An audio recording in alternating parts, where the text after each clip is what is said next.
Hello makers, it's time for me to get to talk to you about this project that I made for the Tim Holtz Sizzix 2022 Halloween release.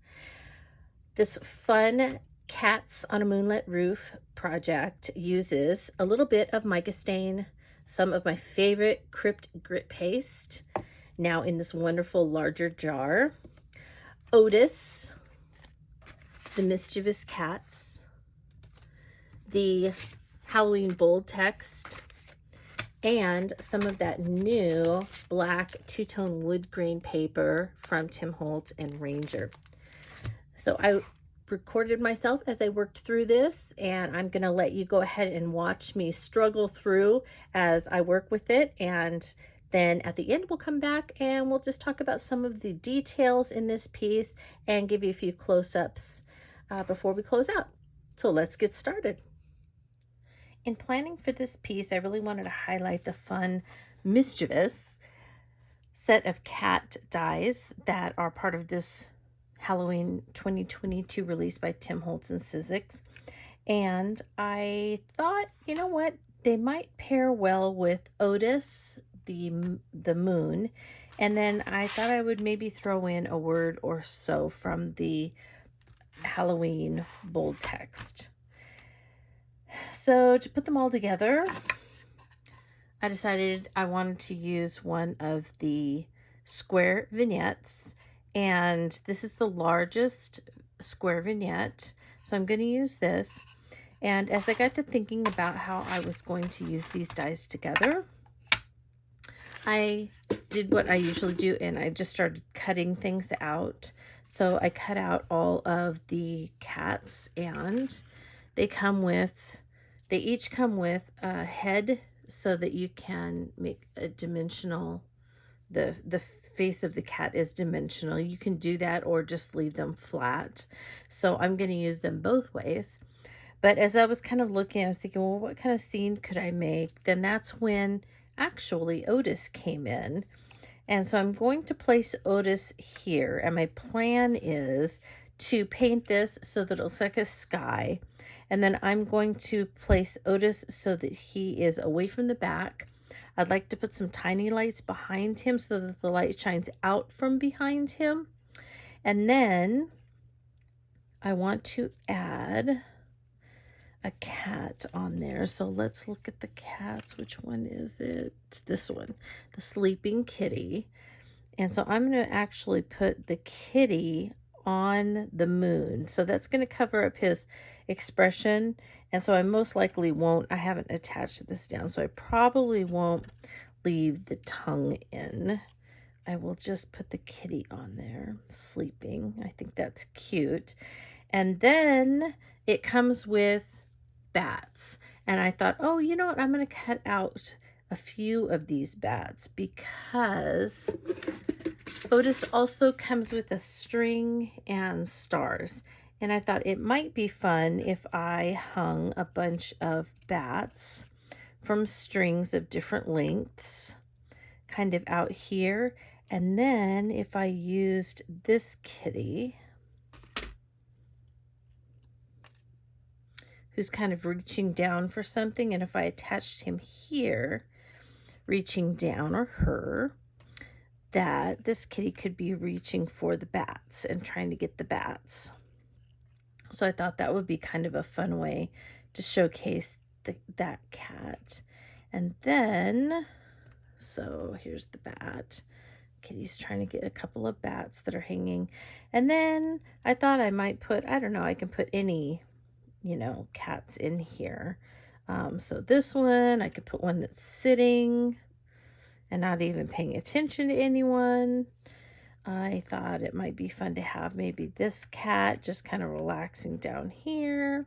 So we have a couple of different cats facing different directions, just kind of doing their thing like cats do.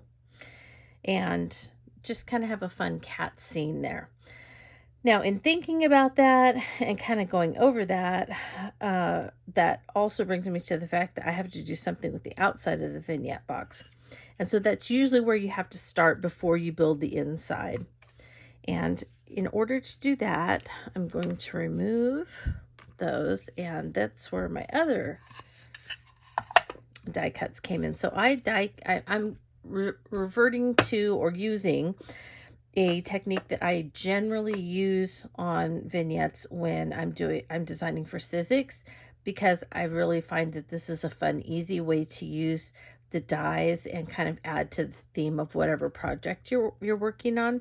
And that is that I cut a whole bunch of the cats from the Distress craft stock. And so I can just kind of, you know, put them on. I cut all the different styles of cat, and they can just be kind of worked out. They don't even all have to go the same direction, and they're not all going to have the whole cat on the back. You know, some of them will wrap around and things like that. And then I also cut the word eek from the bold text. And I didn't want the strip, I just wanted the letters from the Halloween bold text. And it has the K and an exclamation point. I'm not sure where the dot went. Here's one. So I cut several of those. And so what I'll do is I'm just going to work on, you know, fitting in kitties all over the place. And the letters. And so I will attach these with collage medium and probably wrap some of these around to the edges. And then I will also put words on the edges, as well as parts of the cats here and there, so that all three, the bottom I don't have to show, but all three, both sides, the top and then the back, will all be covered with the words eek from bold text and all the different cats. And then this is how I'm just using the flat shape of the die, and I'm not making the heads stand out. So I'm not using the additional head dies for this, only for the ones that will be in the front part of the vignette. So that's what I'm going to do next.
I have finished the outside cover of the square vignette box.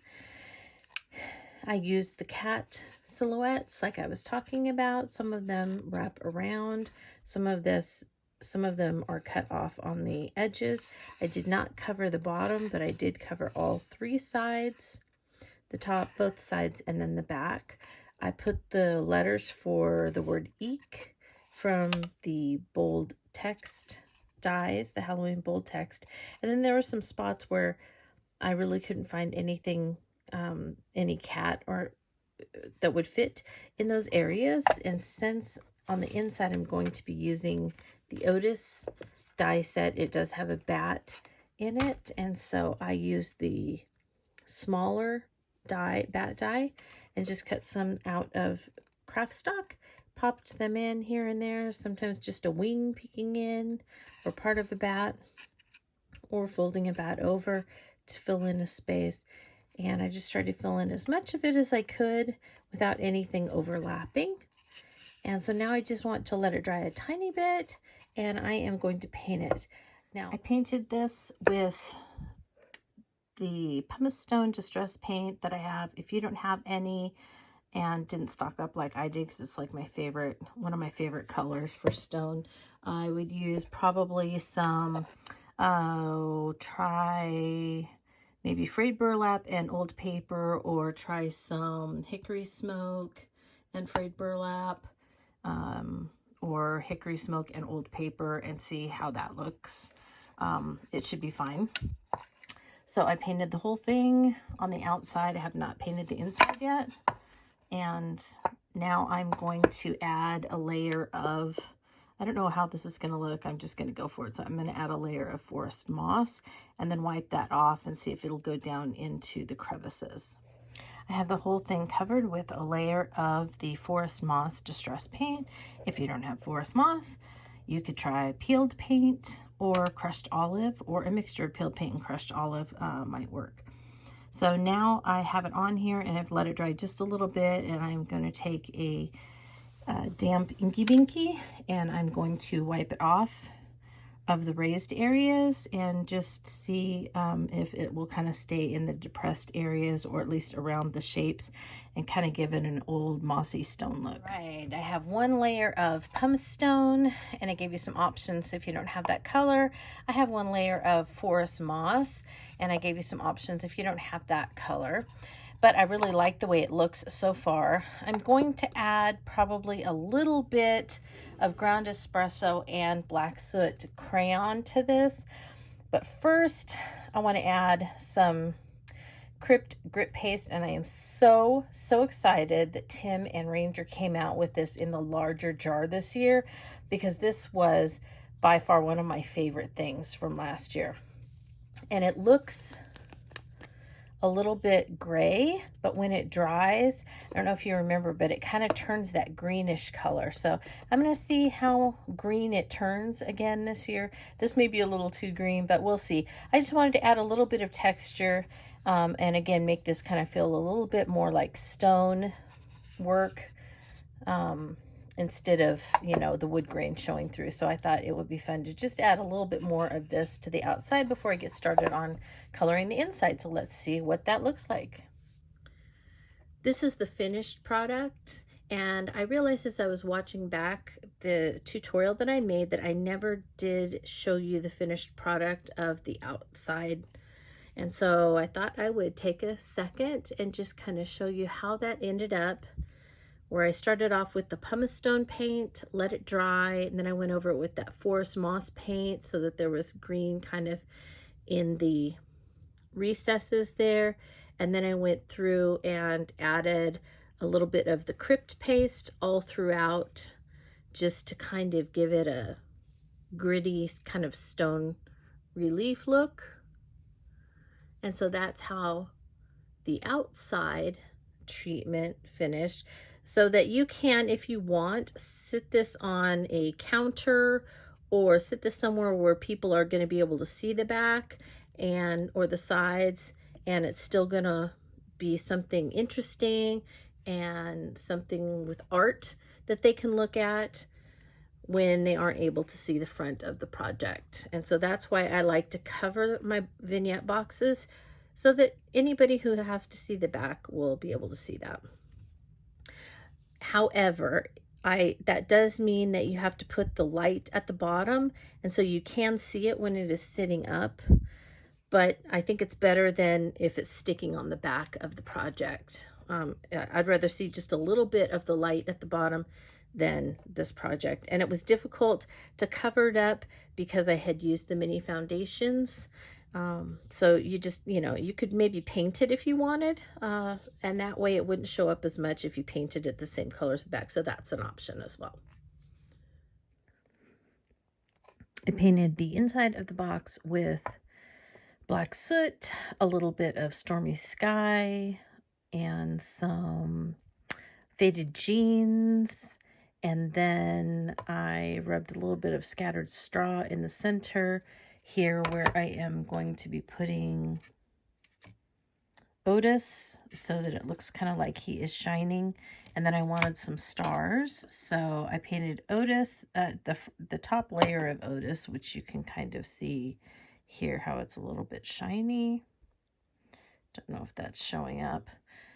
And then I splattered stars with the new Distress Mica stain in Harvest Moon. So I just took the nozzle out and just sprinkled it all over, and then I patted it dry. So it is shimmery. I'm kind of picking up a little bit, but in real life it's very shimmery. So now I have built up the bottom with foam tape. And so you can kind of see I've built it up a little bit. And then I'm going to be putting just this piece of cardboard in there. And it's going to make like a kind of a roof. I'm going to put some of the roof die cuts from the village across here so that it's like a roof. And then Otis will be hanging over that. And so Otis is in the sky above the house roof. And then I'm going to add the cats. All right, so I have Otis in place. I put a little bit of Ideology trim tape around the edge. I put some mini foundations on the bottom. And then I drilled a hole in the bottom of the box and I threaded the tiny lights through. And if you'll remember, I had the foam tape kind of built up along there. So I just put some heavy black cardstock on an angle. So if you look, you can see it's kind of on an angle going down because I want it to look a bit like a roof line. And then you can see that I have the lights just coming up, and you really don't notice it because Otis kind of covers them up. And then they are wrapped around foam tape under him. So let me turn it on. So I just wrapped the lights. I put foam tape in the middle of him, and I just wrapped lights around and around and around him so that when you hold it up, it shines. And then the kitty is just kind of sleeping on him. So that's where we're at with this. And right now I just cut a bunch of, this is the alcohol ink black cardstock, and I ran it through with peeled paint oxide through the burlap, I don't think that's what it's called, but it's the woven, maybe is what it's called, 3D texture fade. And so I did that with peeled paint, and then I cut it with the village roof tiles like this. And so now I'm putting those in place so that this will look like a roof top. And I'm going to have some more cats sitting on it. This is the finished product without the light on. I just kind of wanted you to see. It's a fairly dark piece without the light on, but when you see it in person, you still see the cats, you see all of the texture, and you see everything. But with the light on, you see it even more, which is delightful. And you can also see, and I don't know if it shows up on camera, but all of those little splotches in the back are supposed to be stars. And to make those, I took the Mica Harvest Moon and I shook it up, and then I took out the spray nozzle and I just flicked it in the back of the project before I put anything else in. So those are just drops of this. All right, now let's talk about a couple of other things, because I left off and I was building this roof at the bottom, and you saw how I put the piece of chipboard kind of at an angle, and then I just went ahead and built it up with the roof tiles from the Village Collection die set. So if you have that, you can use it. You could even use the ones from the old Village Collection if you have those, and if you don't, then you can maybe, you know, try and figure out to cut some of your own. So I did that, and then I just started putting it on. Once I got it on, then I got that grit paste on my finger, and I kind of just went through and I was popping up all of the little edges of them because I wanted them to have even more texture, like it was a really old roof of a building. I did not want those to be, you know, like it to be a new roof. So I popped those up, and then I used the texture crypt paste on my finger, and I went through and I added crypt paste all over that roof. So you can see that it looks like an old kind of with moss and algae growing all over that roof. It was very easy to attach the cat, and then I just wrapped his little tail behind Otis's chin and then curled it up on front here. These bats are, as you can see, it kind of looks like they have little ears, and that's the bow that is on this string. So the bow, I just attached it to the bats, and then I hung the bats down from the ceiling for this cat to try and catch. And then this poor kitty, I probably should have cut these out of several layers of wood grain, since I was going to have him stand up, and I don't know why I didn't think of that, but I didn't. And so his poor head, after traveling to Tim and Mario's and then back to me, his little head's a little wonky. So I'm going to have to probably pop him off and then attach another couple of layers of kitty to him so that he is proudly kind of standing there watching his friend take a nap. And then this kitty, I will do the same thing too, because he kind of is heading back toward Otis a little bit. He's leaning a little bit, but I had him out this way a little bit more, so he looked like he was sitting on the edge of the roof. And then this one, he's doing fine, but his little tail sticking up here could probably use a little more support as well. So I would recommend learning from me and maybe cutting out the base of the cat several times. The face only needs one layer, but I would probably cut out the base of the cat maybe 2 or 3 times and layer those together so that they have some stability when you attach them, and then they'll stay standing where you want them to stay. And if I were you, it's only going to take you one piece of this, so I would probably cut them all from this, since this is black all the way through, and then you won't have to try and ink any edges. It's just solid black all the way through, and so I would just layer it all with the wood grain. All right, so I did add a little bit of that Harvest Moon Distress Stain just on the very top layer of Otis to give him a little bit of sheen as well.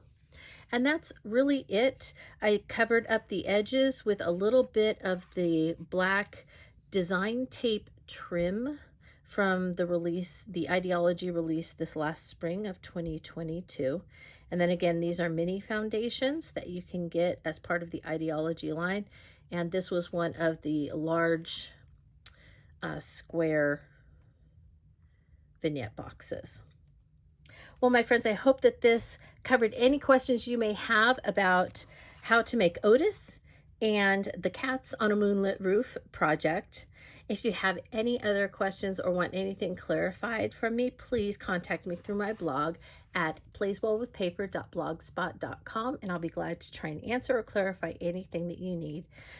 Thank you so much for sticking with me through this tutorial about Otis, and I hope that you have a very crafty day.